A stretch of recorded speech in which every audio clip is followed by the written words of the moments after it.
Jordan dan Victoria mengalami malam yang penuh gairah. Lagu Suffer oleh Charlie Puth yang digunakan untuk meredakan suasana hati diputar sepanjang malam. Pada malam ini, Brad dan Hailey juga menikmatinya dengan penuh semangat di suite presiden lain di Intercontinental Hotel. Mereka berdua hampir tidak bisa tidur sama sekali. Secara kebetulan, kedua pasangan itu berlari ke satu sama lain di lift pada jam 9 pagi keesokan harinya. Jordan memegang tangan Victoria sementara Hailey melingkarkan lengannya di tangan Brad. Setelah melihat Jordan dan Victoria, Hailey tersipu, dan dia buru-buru melepaskan Brad. Terakhir kali dia bertemu Jordan di Hotel Bintang 5 adalah ketika dia dan Tyler tertangkap basah di kamar hotel oleh Jordan. Kali ini, itu adalah perasaan yang sama, yang membuat Hailey merasa bingung. Namun, Brad tersenyum ramah dan bahkan menyapa Jordan. Jordan, kalian berdua sepertinya kelelahan, dan kamu bahkan tidak bisa berjalan dengan benar. Kau pasti kelelahan sejak tadi malam. Haha. Brad melihat kaki Victoria dan memperhatikan bahwa lututnya merah dan memar, jelas karena apa yang mereka lakukan tadi malam. Hailey juga mengenakan rok pendek sehingga Jordan tidak bisa menahan diri untuk tidak melihat lututnya, hanya untuk melihat bahwa lututnya juga merah dan memar. Karena mereka berdua laki-laki, Brad dan Jordan secara alami mengerti sekilas apa yang terjadi tadi malam. Jordan masih kesal mengetahui bahwa Brad dan Hailey telah check-in ke kamar hotel bersama. Meskipun Victoria adalah pacarnya saat ini dan dia tidak lagi mencintai Hailey dan Brad telah mengkhianatinya. Selain itu, baru kemarin Hailey dengan berani mengatakan kepada Jordan bahwa dialah yang paling mencintainya di dunia. Cinta, kakiku. Kamu bilang kamu mencintaiku di pagi hari dan kemudian check-in ke kamar hotel dengan pria lain di malam hari? Apakah ini seberapa besar kamu mencintaiku? Jordan merasa sangat jijik ketika dia mengingat apa yang dikatakan Hailey kemarin. Jordan memandang Hailey dan bertanya, "Di mana putraku?" Hailey tidak berani menatap Jordan. "Hah?" Jordan mengulangi, "Aku bertanya padamu, di mana anakku?" Hailey berbisik, "Oh, putra kami ada di Orlando. Ibuku yang merawatnya." Jordan berkata dengan marah, "Hailey, serius? Putraku masih bayi, dan kau meninggalkannya di Orlando agar kau bisa datang ke sini untuk bertemu dengan kekasihmu." Hailey dengan panik menjelaskan, "Saya di sini bukan untuk Brad Howard. Saya bahkan tidak tahu dia akan datang ke Houston. Aku di sini untuk melihatmu." Jordan berpunuk dengan dingin. "Untuk menemuiku? Kenapa kamu berakhir di kamar orang lain?" Petik 2. Hailey segera berkata, "Itu karena kamu. Anda kembali bersama dengan Victoria dan Anda tidak menginginkan saya. Namun, Anda tidak akan mengizinkan saya menemukan pria lain?" Jordan berkata, "Aku tidak melarangmu untuk bersama dengan pria lain. Anda dapat pergi ke siapapun yang Anda inginkan untuk semua yang saya pedulikan, tetapi Anda menjadi ibu yang tidak bertanggung jawab yang hanya peduli dengan kesenangan Anda sendiri. Saya pikir Anda sebaiknya membiarkan Stellus membawa anak saya pergi lebih cepat." "Tidak, Jordan, tolong, jangan bawa anakku pergi." Hailey panik. Pada saat ini, Brad terkekeh dan berkata, "Hailey Camden, mengapa kamu memohon padanya? Dia sekarang menjadi pria tanpa uang yang asetnya telah dibekukan. Dia tidak bisa menghabiskan 1 sen pun dari uangnya sama sekali. Selain itu, dia tidak bisa menghubungi keluarganya sama sekali dan mereka sudah lama berhenti menunjukkan perhatian padanya. Keluarga Stellus bahkan tidak berani datang ke AS." Mendengar kata-kata Brad, Jordan menjadi marah dan menyalak, "Memang, Howard yang menargetkan saya." Brad berpunuk dengan dingin dan berkata, "Ya, kami yang menargetkan Anda." Terus, "Jordan Steele, kamu benar-benar tidak tahu apa-apa. Anda harus menghitung berkat Anda bahwa saudara perempuan saya menyukai Anda. Selain itu, daripada memilih saudara perempuan saya, Anda memilih untuk kembali bersama dengan wanita tua ini, Victoria Clarke. Sudah kubilang, membekukan asetmu dianggap hukuman ringan. Selanjutnya, saya akan membuat hidup Anda lebih buruk daripada seorang pengemis. Kamu memiliki keinginan kematian." Jordan segera mengayunkan tinjunya ke arah Brad. "Jangan." Victoria menarik Jordan kembali karena ada kamera pengintai di sekitarnya, jadi jika dia memukul Brad, dia pasti akan dijebloskan ke penjara. Di sisi lain, Brad benar-benar tidak gentar. "Kau ingin memukulku? Ayo, pukul aku. Aku tidak akan melawanmu hari ini. Lagi pula, saya tidak punya energi untuk melakukan itu. Mantan istrimu bisa bertahan begitu lama sampai aku kehabisan energi, haha." Melihat Brad dengan bangga memamerkan perselingkuhannya dengan Hailey, Jordan mengingat fakta bahwa mereka pernah melakukan kesalahan padanya dengan melakukan perzinahan. Mengabaikan fakta bahwa ada kamera di sekitarnya, dia menendang Brad. Bang! Brett ditendang ke pintu lift. Bajingan, beraninya kamu benar-benar memukulku. Sepertinya kamu ingin hidup di belakang beruang bersama Pablo dan Salvatore selama sisa hidupmu. Brett berteriak putus asa. Apa katamu? Jordan merasa ada yang tidak beres saat mendengarnya.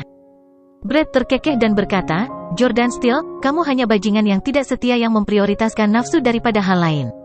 Yang Anda pedulikan hanyalah bersenang-senang dengan wanita tua Anda. Itu sebabnya kamu melupakan teman-temanmu, ya? Petik 2. Pablo, Salvatore dan kelompok pejuang Asia Tenggara itu semuanya telah ditangkap dan tidak ada yang dibebaskan. Itu belum semuanya. Saya katakan, Pablo dan Salvatore, bawahan Anda yang paling kuat, akan tetap di penjara selama sisa hidup mereka. Jordan berteriak, omong kosong.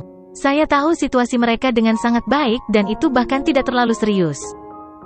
Pada saat ini, tim naik ke lift dan berkata kepada Jordan dengan cemas, Tuan Yordania, berita buruk. Tiger mengkhianati Tuan Dalton dan Salvatore. Dia memberitahu polisi semua yang telah mereka berdua lakukan. Jordan tidak memiliki kesan mendalam tentang Tiger, dan hanya ingat bahwa dia adalah salah satu bawahan Pablo. Jordan memandang Brett yang sombong dan berkata, kamu pasti menyuap Tiger, ya? Jordan menjadi khawatir. Salvatore tidak melakukan kejahatan serius dalam beberapa tahun terakhir.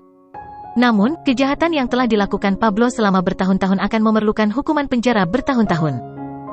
Namun, Brett berkata, Pablo dan Salvatore akan menghabiskan sisa hidup mereka di penjara. Tim berkata, Tiger juga menuduh Dalton dan Salvatore melakukan banyak kejahatan lain, menyalahkan mereka atas beberapa perkelahian geng, dan kematian orang yang tidak disengaja yang disebabkan oleh kecelakaan lalu lintas dan kebakaran. Jordan, Tuan Dalton dan Salvatore mungkin benar-benar harus dipenjara seumur hidup. Cepat, temukan cara untuk menyelamatkan mereka. Jordan sangat marah. Jika mereka berdua hanya akan menerima hukuman yang pantas mereka terima atas kesalahan mereka, Jordan masih bisa menerimanya. Namun, Brett sebenarnya meminta seseorang untuk mengolesi mereka sekarang.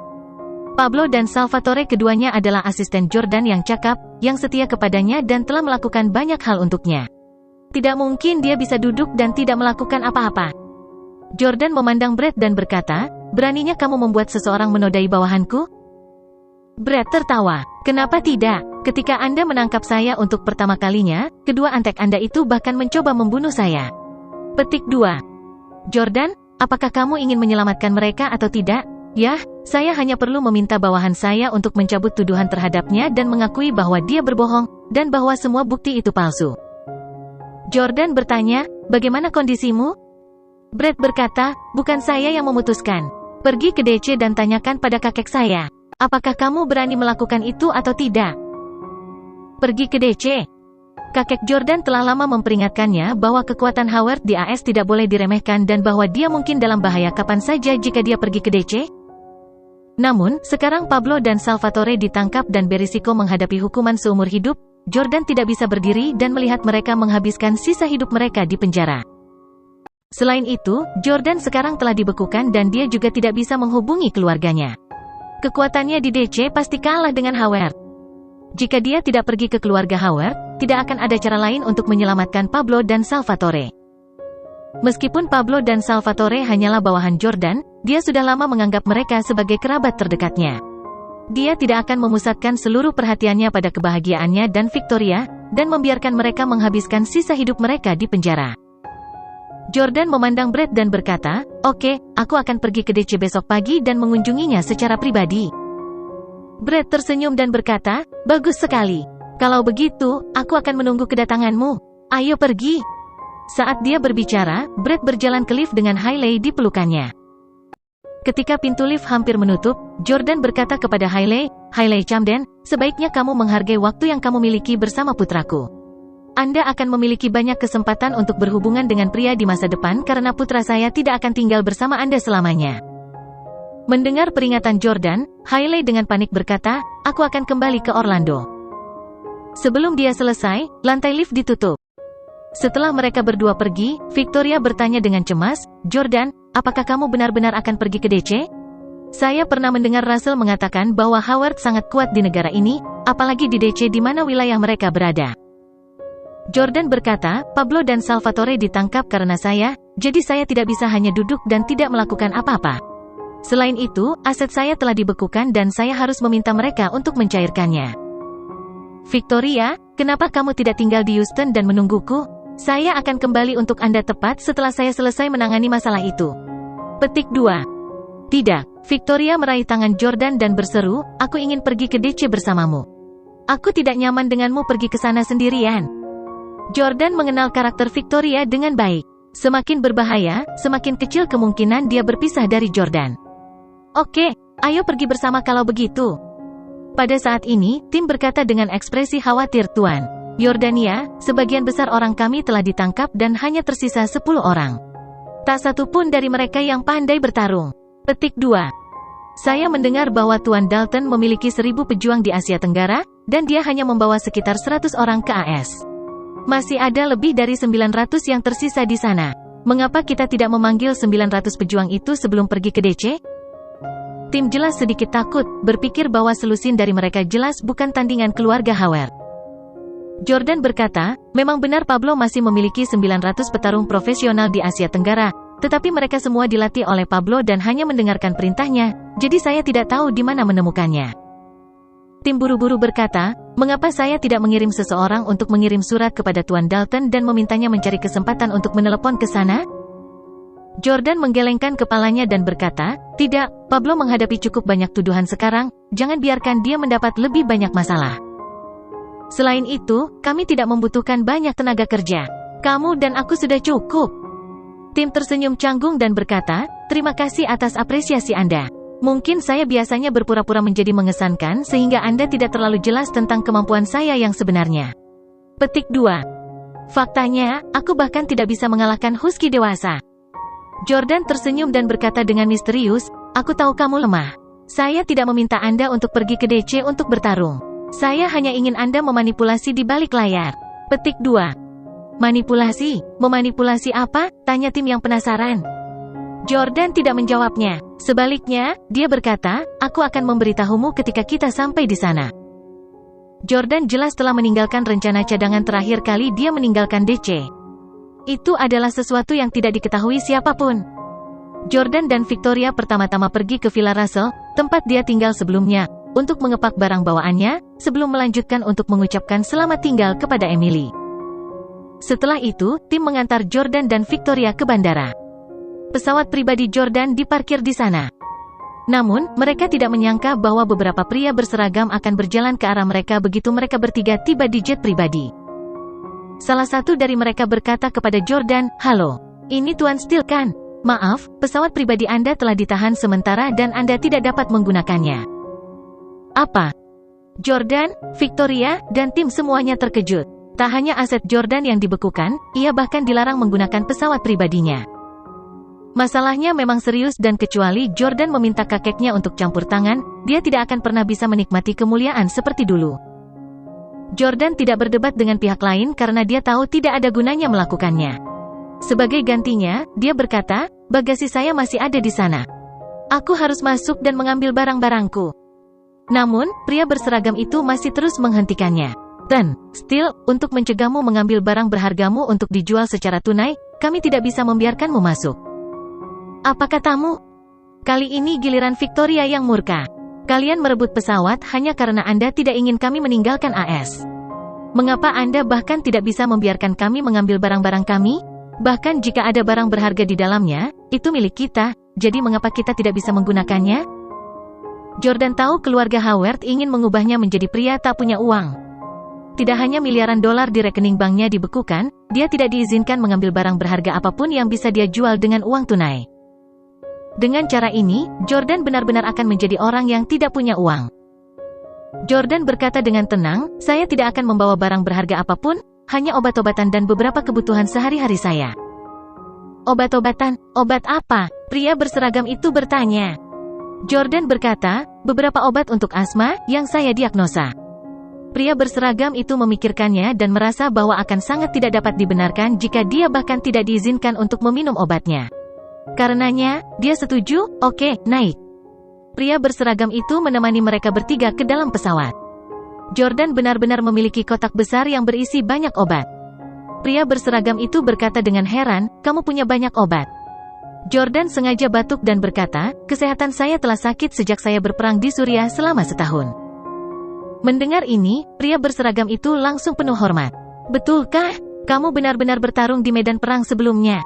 Saya juga pernah menjadi tentara, tetapi sayangnya, saya tidak pernah memiliki kesempatan untuk pergi ke medan perang. Kenapa kamu ada di sana? Jordan menjawab, keluarga saya mengirim saya ke sana untuk pelatihan. Pria berseragam itu tertawa dan berkata, keluargamu benar-benar kejam. Bukankah mereka takut sesuatu akan terjadi padamu? Jordan terus mengobrol dengan pria itu sambil memasukkan beberapa barang pribadi ke dalam tasnya. Saya bercukur dekat dengan kematian. Saudara, Anda harus senang bahwa Anda tidak terlibat. Anda tidak tahu betapa tragisnya medan perang itu. Rekan-rekan yang Anda ajak bicara dan mengobrol dalam 1 detik mungkin kepala dan bagian tubuhnya dipotong-potong pada detik berikutnya. Jordan segera turun dengan barang-barangnya. Pada akhirnya, pria berseragam itu pun berinisiatif berjabat tangan dengan Jordan. Still, istirahatlah dengan baik, saya sangat menghormati orang-orang yang telah bertempur di medan perang juga. Juga, saya sarankan Anda menghubungi keluarga Anda sesegera mungkin. Saya khawatir aset Anda akan dicairkan hanya jika kakek Anda campur tangan. Petik 2. Jordan berjabat tangan dengan pria itu dan berkata, terima kasih telah memberitahu saya ini. Selamat tinggal. Jordan dan Victoria kembali ke dalam mobil tim dan duduk di kursi belakang. Jordan mengeluarkan sepasang anting-anting dari sakunya dan menyerahkannya kepada Victoria. Ah, itu anting berlian Apollo dan Artemis? Kapan Anda membawa mereka? Aku bahkan tidak melihat mereka. Kedua barang itu bernilai $57 juta. Jordan secara pribadi membantu Victoria mengenakan anting-anting dengan harga selangit yang bernilai puluhan juta. Anting-anting biru dari pasangan itu dikenakan di telinga kiri Victoria yang lembut, sementara pasangan merah mudanya dikenakan di telinga kanannya. Mereka menonjolkan keanggunan dan aura mulianya. Sayang, kamu sangat cantik. Jordan tidak bisa tidak memujinya. Dia sudah lama ingin memberikan sepasang anting-anting itu kepada Victoria. Terakhir kali dia meminta Emily untuk memberikannya padanya, Victoria masih kesal dengan Jordan, jadi dia meminta Emily untuk mengembalikannya kepadanya. Victoria juga seorang wanita yang sombong, jadi dia dengan cepat mengeluarkan cermin kecil dari tasnya dan melihatnya dengan kagum. Dia memuji dengan kekaguman, ya Tuhan, anting-anting berlian ini sangat indah. Orang dapat membayangkan betapa tertekannya mengenakan sepasang anting-anting yang bernilai puluhan juta di telinga seseorang. Namun, Victoria tidak berniat menerimanya. Sayang, asetmu sekarang telah dibekukan. Mengapa kamu tidak menyimpan anting-anting itu? Victoria sangat menyukai hadiah itu, tetapi setelah mempertimbangkan situasi Jordan saat ini, dia pikir akan lebih baik untuk mengembalikannya ke Jordan, sehingga dia dapat menukarnya dengan uang jika perlu. Namun, Jordan menggelengkan kepalanya dan berkata, ada banyak barang berharga di pesawat, tetapi saya tidak mengambilnya. Saya hanya mengambil ini karena saya ingin memberikannya kepada Anda. Petik 2. Sebaiknya kau simpan anting-anting itu. Ketika kami sampai di DC, mereka mungkin lebih ketat dengan cek dan mereka mungkin akan menggeledah saya untuk barang-barang berharga. Jadi, jika saya menyimpannya, mereka mungkin akan dibawa pergi. Kami tidak menikah secara resmi, jadi Anda tidak terikat dengan saya secara hukum. Tidak mungkin mereka dapat mengambil tindakan pembatasan apapun terhadap Anda. Petik 2. Mendengar ini, Victoria mengangguk dan berkata, ya, saya pasti akan menyimpannya dengan baik. Sayang, aku akan menyediakan untukmu mulai sekarang. Ketika Anda kehabisan uang di masa depan, Anda dapat meminta saya untuk itu. Tidak masalah bahwa aset Anda telah dibekukan? Petik 2. Jordan tersenyum dan berkata, tidak masalah. Haha, sepertinya aku ditakdirkan untuk melepaskan pacarku. Sebelumnya, Jordan berpura-pura miskin beberapa kali dan lepas dari Hailey dan Victoria, tetapi dia tidak berharap itu benar-benar terjadi kali ini. Namun, Jordan tidak akan membiarkan masalah ini berlangsung lama. Dia sudah merencanakan semuanya. Dia memutuskan bahwa begitu dia menyelamatkan Pablo dan Salvatore, dia akan melupakan asetnya jika masih dibekukan, dan membawa Victoria ke Inggris, di mana mereka akan menetap. Ketika mereka tiba di bandara, Jordan berkata kepada tim, Victoria, dan saya akan pergi ke DC untuk saat ini. Mengapa Anda tidak mengambil penerbangan yang berbeda dari kami? Jika tidak, Howard mungkin akan terus mengawasi Anda. Ambil penerbangan malam. Tim menjawab, ya, Tuan Jordan. Setelah itu, Jordan dan Victoria terbang ke DC. Ketika mereka tiba di DC, Jordan dan Victoria bertemu seorang kenalan segera setelah mereka meninggalkan bandara. Still, Nona Clarke, apa yang membawa Anda ke DC? Seorang pengusaha perempuan berusia sekitar 40 tahun berinisiatif terhadap mereka berdua. Dia tidak lain adalah salah satu wakil presiden Perry Express, Mandy. Mandy telah mengenal Victoria selama bertahun-tahun dan Victoria mempromosikannya setelah yang terakhir menjadi presiden perusahaan. Nona Bukit. Mandy, kebetulan sekali. Apakah kamu akan keluar? Tanya Victoria. Mandy berkata, ya, saya akan pergi ke New York City untuk rapat. Hal-hal dalam kekacauan besar di sana. Tuan Steele, Nona Clarke, mengapa kalian tidak ikut denganku juga? Jordan tahu bahwa fakta bahwa dia sedang diselidiki dan bahwa asetnya telah dibekukan telah tersebar di lingkaran dan mempengaruhi harga saham Perry Express.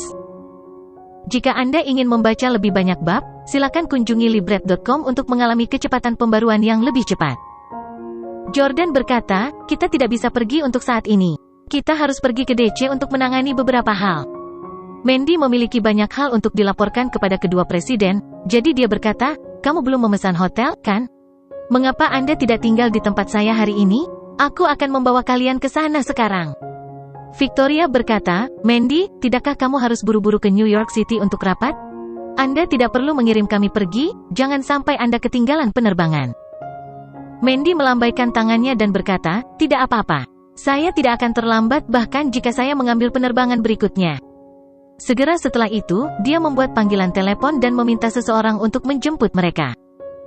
Di dalam mobil, Mandy mau tidak mau melapor kepada mereka, Steele, Miss Clarke, Dewan Direksi sekarang memiliki argumen yang intens dan mereka sedang mendiskusikan apakah akan mempekerjakan kurir wanita asing di masa depan.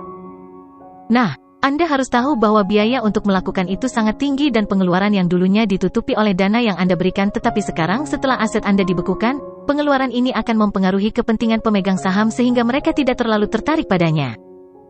Jordan mengangguk. Sebenarnya, tujuannya melakukan itu adalah untuk membantu pria lajang di AS.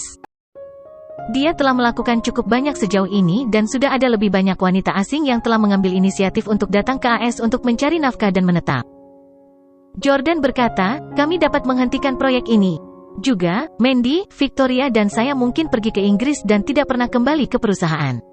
Saya sekarang menunjuk Anda sebagai Presiden Perry Express. Kelola perusahaan dengan baik untuk kami. Mandy merasa tersanjung dan terkejut. Terima kasih, Tuan Steele. Apakah kalian benar-benar akan pergi? Jordan melihat keluar jendela dan berkata, itu tergantung pada seberapa baik kita berbicara dengan orang tua itu besok. Jordan tidak terlalu percaya diri untuk mendapatkan kemenangan besok. Segera, mereka pergi ke tempat Mandy, yang dekat dengan tempat Lauren. Setelah membuka pintu untuk Jordan dan Victoria, Mandy memberi mereka kunci. Steele, Nona Clarke, kalian dapat beristirahat di sini selama 2 hari ke depan sementara saya menuju ke New York City. Hubungi saya kapan saja jika ada yang Anda butuhkan. Petik 2. Oke, terima kasih, Mandy. Victoria mengantar Mandy ke pintu. Ketika Victoria kembali ke rumah, dia melihat Jordan bergoyang-goyang dengan nyaman di kursi gantung di halaman. Victoria berkata, dengar, Mandy memintamu untuk pindah ke sini karena dia tahu kamu suka tinggal di rumah seperti itu. Jordan bertanya dengan bingung, kapan saya pernah mengatakan bahwa saya senang tinggal di tempat seperti itu? Victoria berpura-pura cemburu dan berkata, bukankah kamu tinggal di rumah seperti ini selama seminggu terakhir kali kamu datang ke DC? Anda bahkan pindah dengan seorang wanita yang secantik peri. HMPH, kamu pasti bersenang-senang minggu itu, ya? Petik 2. Jordan buru-buru turun dari kursi gantung, memeluk Victoria dan membujuknya, sayang, apakah kamu masih tidak percaya padaku? Aku dan dia tidur terpisah. Aku tidak punya perasaan romantis untuknya. Victoria berkata, kamu mungkin tidak memiliki perasaan romantis untuknya, tetapi dia memiliki perasaan untukmu. Apakah Anda tahu bahwa Lauren Howard membawa obor untuk Anda? Tentu saja Jordan mengetahuinya karena dia telah mendengar percakapan antara Victoria dan Lauren hari itu. Namun, Jordan pura-pura tidak tahu dan berkata, bagaimana mungkin? Dia wanita tercantik di DC yang bisa memiliki pria manapun yang dia inginkan. Aku hanya seorang pang yang bahkan memanfaatkannya sebelumnya. Bagaimana mungkin dia menyukaiku? Mendengar Jordan menyebut dirinya pang, Victoria tertawa. Victoria bertanya, Tuan, pang, bagaimana rencanamu untuk bernegosiasi dengan keluarga Howard besok? Anda tidak memiliki bawahan dengan Anda sekarang, dan Tim adalah satu-satunya orang yang Anda bawa. Keluarga Howard sangat kuat dan pasti memiliki tenaga kerja yang besar. Mereka bahkan mungkin dipersenjatai dengan senjata. Bagaimana jika keluarga Howard ingin mencelakaimu saat kau tiba di tempat mereka besok? Jordan berkata dengan senyum percaya diri, Tim bukan satu-satunya bantuan saya. Saya punya satu hal lagi untuk membantu saya. Petik 2. Apa itu? UFO.